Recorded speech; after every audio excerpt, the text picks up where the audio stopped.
May panahon naman na kayo'y umibig sa isang lalaki. Ay, ako naman wala pa, Tito Boy. Hindi Wala pa pa. nangyari yun. Kasi yung mga gusto niya, hindi ko naman gusto. Okay. Hoy, meron tayong isa, yung, alam mo yung Laguna? Isang lalaki Hindi. lang yun. Lasing lang tayo, no? Hindi. Sa Laguna, ang Wala. dami natin nun. Oh, huwag ka Hindi. umarte. Totoo yun, Tito. Gaano kahalaga ang lalaki sa buhay niyo?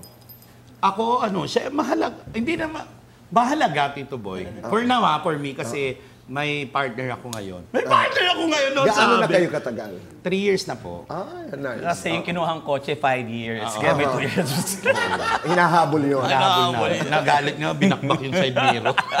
Hindi, 3 years kami. Kaya lang ako kasi, Tito Boy, hindi naman ako palasabi or palapo sa social media na ganito, may jowa. Preference mo straight? Opo, straight po. Okay. Ikaw, Ako, Kiray? Tito Boy, kami pa rin hanggang ngayon. Yung Okay. partner ko. Kasi idol kita pagdating sa mga Ah, ganyan. Kailangan okay. talaga.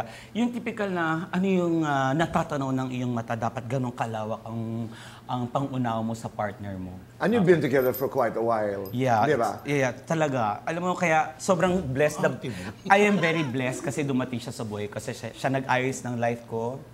Tapos, Saka pakabait. sobrang bait. Totoo. Sinusuportahan niya ako sa lahat ng mga bagay na gusto ko at ginagawa ko. At Tito Boy, kasi hindi naman kasi ganun ako katalino. Marami akong kaalaman na marami akong hindi alam na kung saan siya ang nagturo.